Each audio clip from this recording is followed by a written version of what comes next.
Is that very painful? The ambulance service is at the centre of the urgent and emergency care system, trusted by patients. Any blackouts? But these services are facing a rising and unsustainable demand. This can only be met with a system-wide change. All the way down. There we go. Well done. Happy days, top man. I think the paramedic is becoming much more flexible. They're becoming a much more respected member of the healthcare team by the public, who've always felt that they were extremely trustworthy, but by colleagues in primary care who perhaps have not understood exactly what paramedics are capable of. They feel what's going on in the community and they deliver to what's going on in the hospitals. And the demand that the ambulance services are under, and we've seen that rise year on year, just reflects what's going on. And it is making sure that we always do what is right for the patient.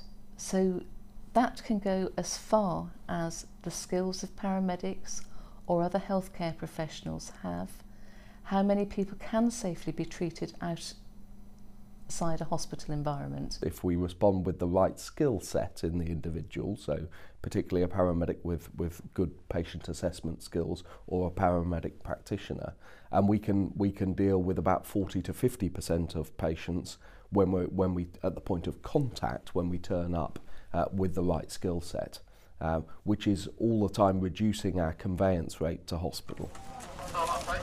NHS England is focusing on 4 domains for the provision of care from the ambulance service: hear and treat, 999 and NHS 111 clinical advice, and or referral without needing to send an ambulance; see and treat, 999 or NHS 111 calls lead to assessment, diagnosis and treatment on scene by appropriately skilled ambulance clinician; urgent care, 999 leads to alternative care pathways integrating with other appropriate health and social care providers; emergency care, 999 leads to rapid assessment, treatment and transportation by ambulance clinicians to appropriate emergency facility.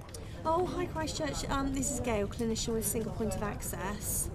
In Dorset, the South Western Ambulance Service answers the NHS 111 calls alongside 999 and can transfer seamlessly between the two. He needs therapy input. We've managed to sort out package of care and meals and what have you for him.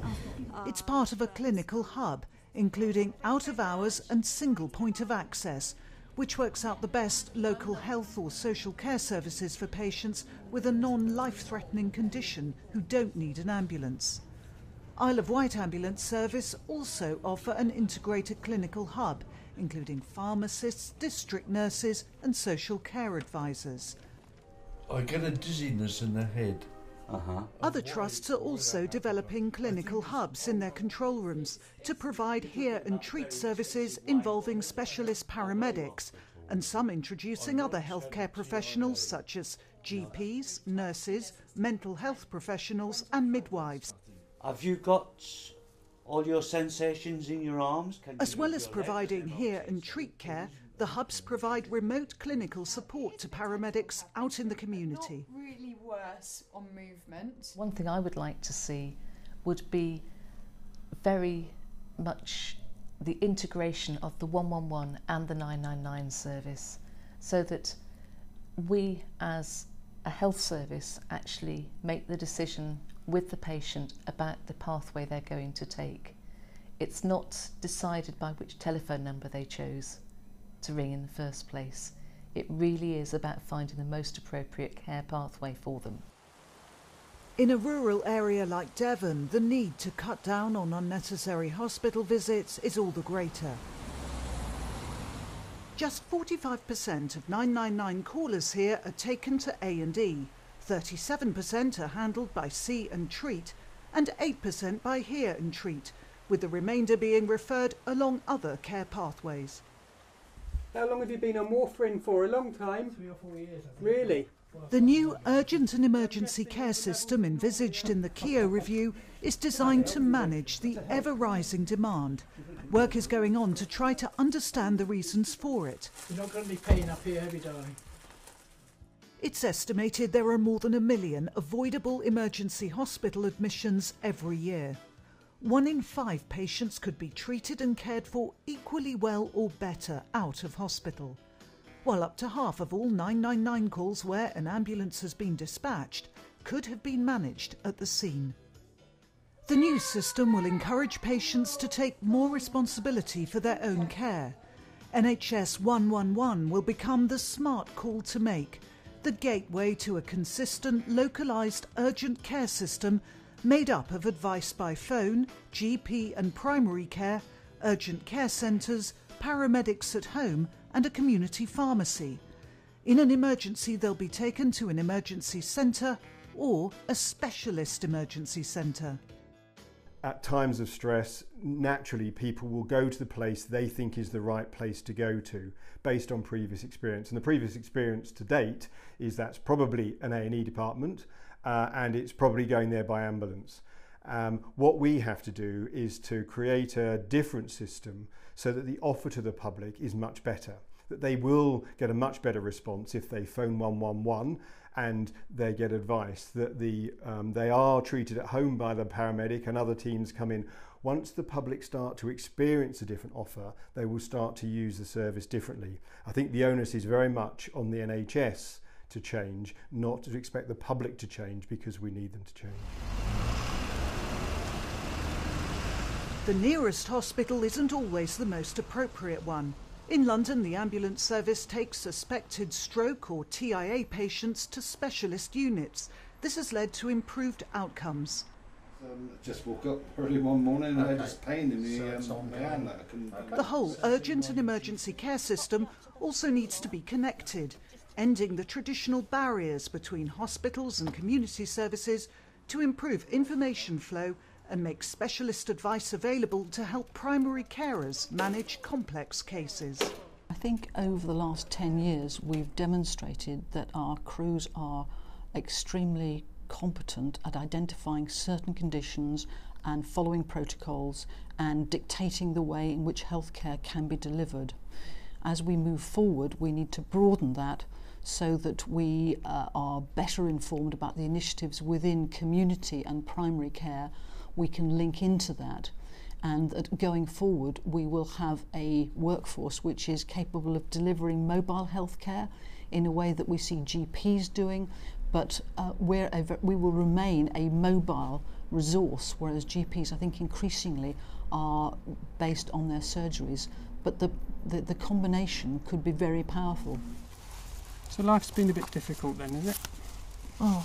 Around the country, ambulance trusts are becoming increasingly involved in a range of urgent care initiatives that help to relieve the pressures on emergency departments and provide more appropriate care for patients in their homes and community settings. Bit painful?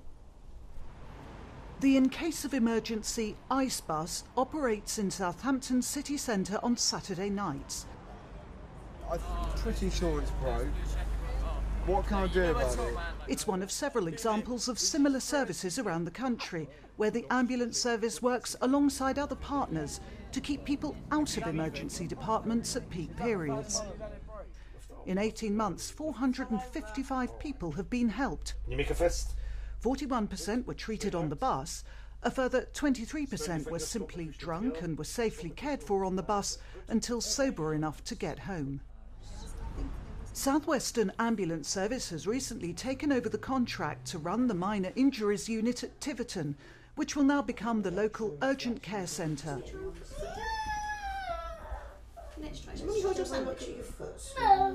It's run by the ambulance service employing a range of healthcare professionals. They work to similar protocols across the breadth of urgent care services, improving efficiency, patient experiences and clinical outcomes. Crucially, it also reduces demand on ambulances and emergency departments. 50% of incidents attended by the mental health triage team in the West Midlands are referred onwards without the need to go to hospital. I'm hearing any voices at the moment. In its first 5 months, this specially trained multidisciplinary team from the police, the Mental Health Trust and West Midlands Ambulance Service attended 890 incidents. He's really poorly. He's there's conspiracy theories. In 180 cases where the patient was assessed in a public place, they were able to transfer the patient to a place of safety without needing a fully staffed ambulance. Right, Ralph, do you mind if I have a look at your tummy? Just going to have a listen. All right. In Sheffield, the Yorkshire Ambulance ECP team attends 850 patients each month, responding to 999 calls, GP or other referrals. 71% of patients seen by these ambulance clinicians who have extended diagnosis and treatment skills are dealt with outside hospital. What's his mobility like normally? It's not very good. Similar specialist and advanced paramedic capabilities are in place in a number of other ambulance trusts, providing see and treat urgent care services as well as emergency response.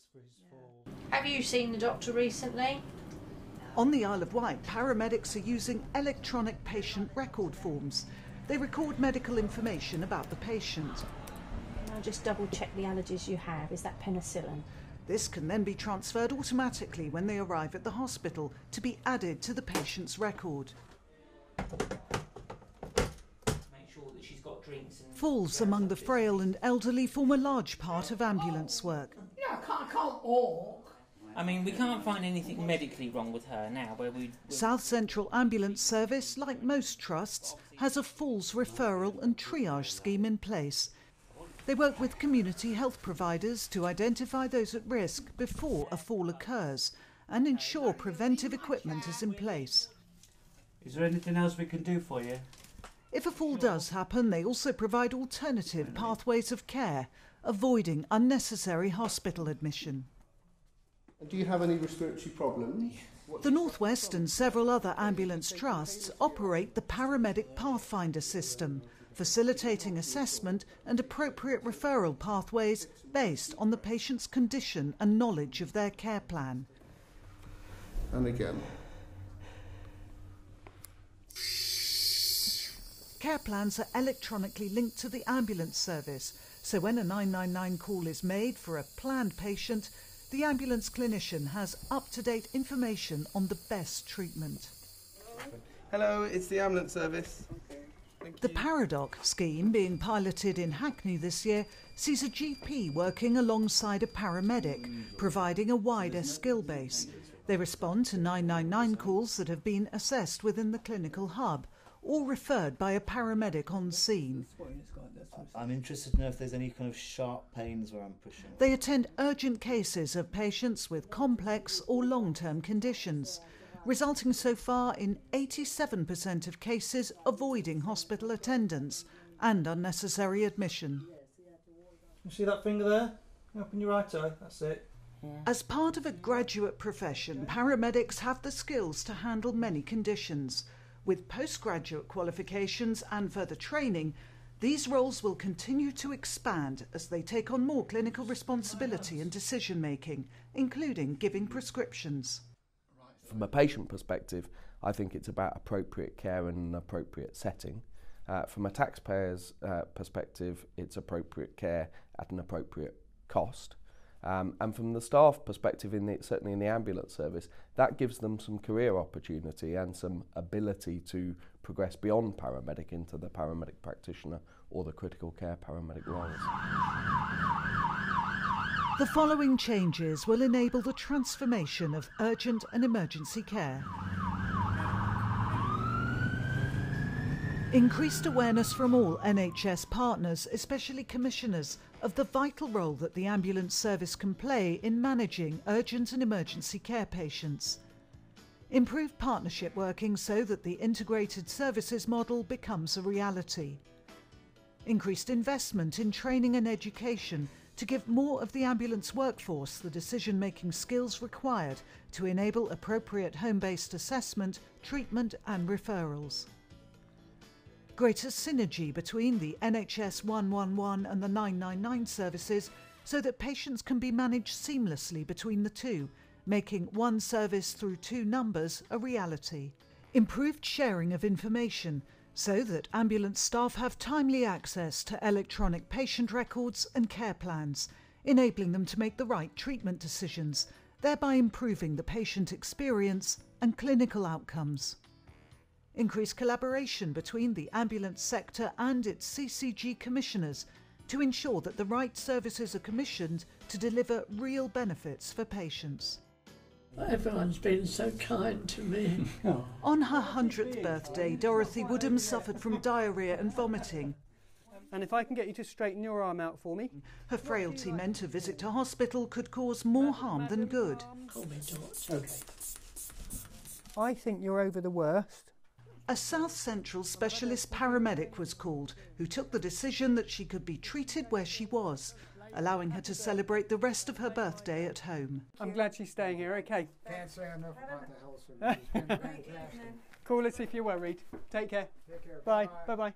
I think this urgent care review provides another opportunity to provide even better services, and that the ambulance service at the heart of that, signposting and referring patients most appropriately to each of those services, and really being the glue and holding each of those constituent parts of the system, the urgent care system, together, so that the patient absolutely gets a seamless, integrated service tailored to their particular needs. His back is bright red and really itchy. It's not rash, it just looks red, almost like a little bit burnt. Yeah. The implementation of the new urgent and emergency care system will take between 3 to 5 years to embed, enabling more patients to receive the right care at the right place and at the right time, and avoid unnecessary admissions to hospital.